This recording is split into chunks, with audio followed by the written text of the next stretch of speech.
Buen día de la Pachamama. La caña con ruda la estamos esperando de la producción. Y bienvenidos al programa Caserito número 20. Gracias por seguir acompañándonos, como les señalábamos recién a través del Face. Con las disculpas, si se quiere, por ser tan primario en la observación. ¿Quién desea estar hoy en el sitio de quienes gobiernan este berenjenal, no? Al que ayer se agregó que un juez de pueblo, un juez San Vicentín, digamos, volteó la probabilidad, aunque sea de que el Estado otee, meta alguna nariz en las andanzas de esos estafadores. En todo caso, hablamos después de esto. Ayer, pasado el mediodía, yo creo que Alberto Fernández hizo uno de sus mejores intentos emocionales, no por insinceridad, al contrario, digo para que no se malentienda lo de intento, para que quede, para que se sientan apelados aquellos que deben asumir responsabilidades individuales. Se dirigió a sectores de clase media de las grandes urbes, no fue explícito al respecto. Sí habló de los jóvenes, como lo hizo recién, lo escuchábamos en el Info, Carla Bisotti, pero a buen entendedor, ya se sabe,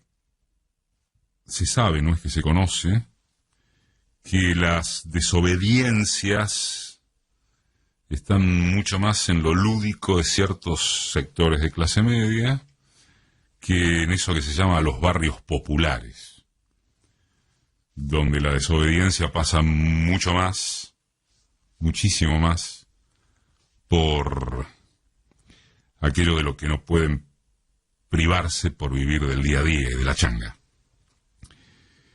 Otra vez, bueno, otra enésima vez, cabrá repetir que se trata de aguantar con los males menores hasta vacuna o tratamiento. Todo lo demás suena a zaraza.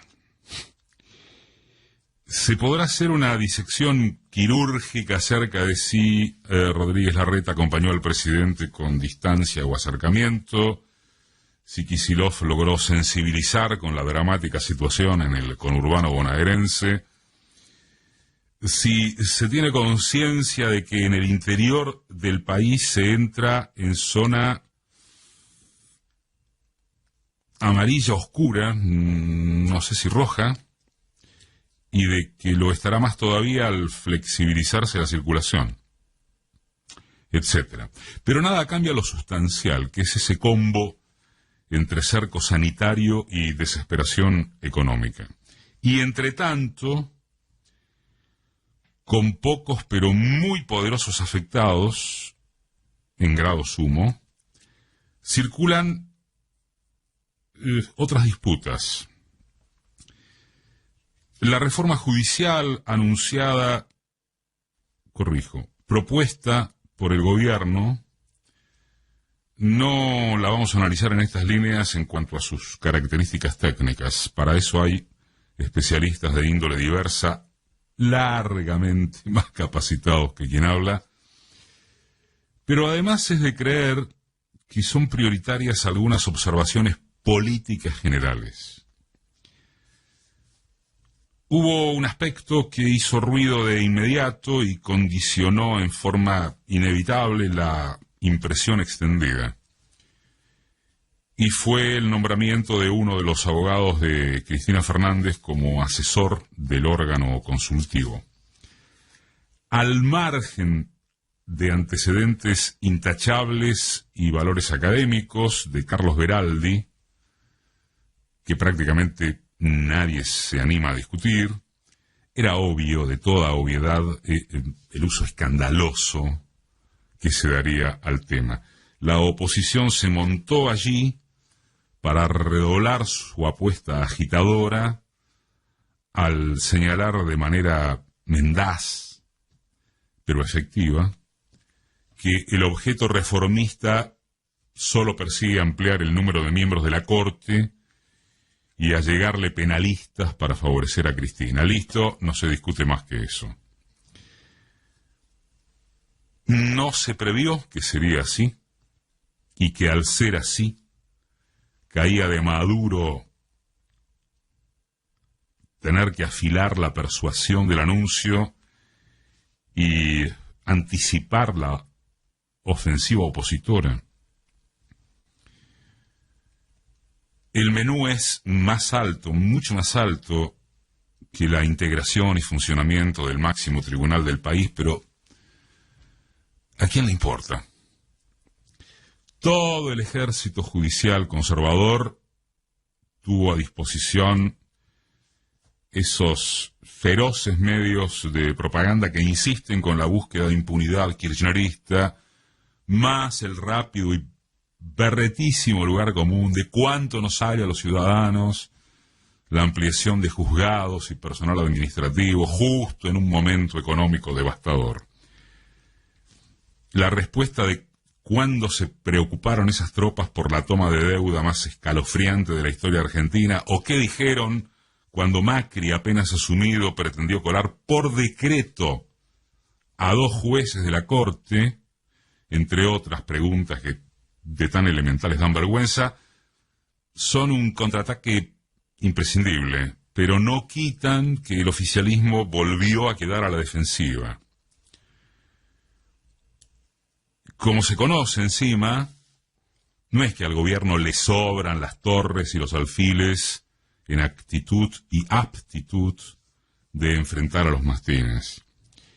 Y cuando aparecen, se los ningunea, o incluso el propio aparato de agenda oficial no actúa con la intensidad que es menester, porque está dedicado a centrarse casi exclusivamente en los horrendos lances del espionaje macrista o la fuga de su productor hacia las mieles parisino-suizas.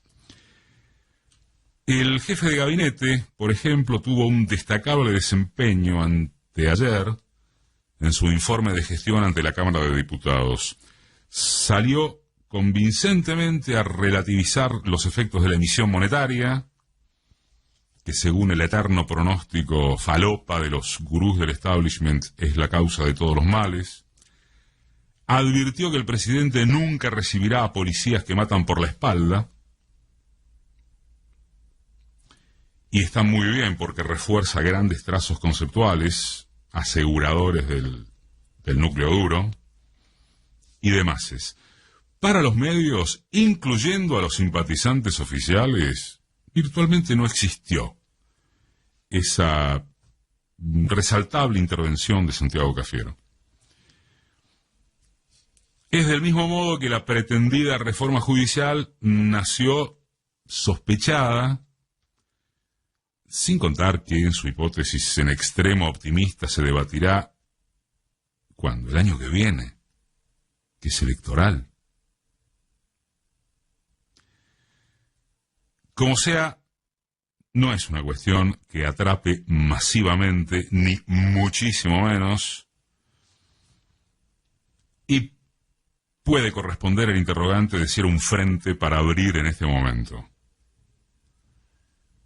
Aunque, por sí las moscas, un liderazgo político, una iniciativa política siempre debe proponer materias avanzadas que pueden no ser del interés popular.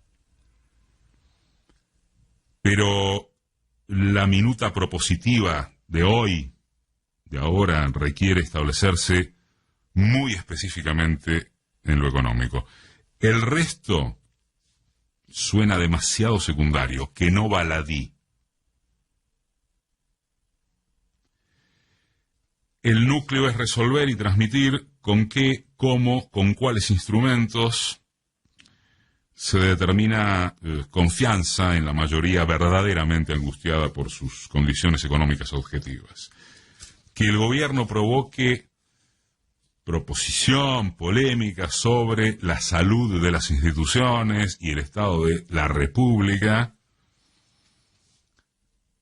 por tercera vez lo decimos, es necesarísimo si se quiere, pero le significa introducirse en un terreno donde a priori lleva las de perder porque el dueto medios-corporación judicial está mucho más entrenado.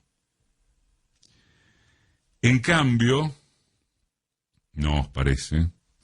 Un breviario de grandes acciones en la economía, de implementación veloz y prospectiva y también a mediano plazo, porque citar el largo no seduce nunca, sin la agotada idea de no enojarse con nadie y comunicada eficazmente,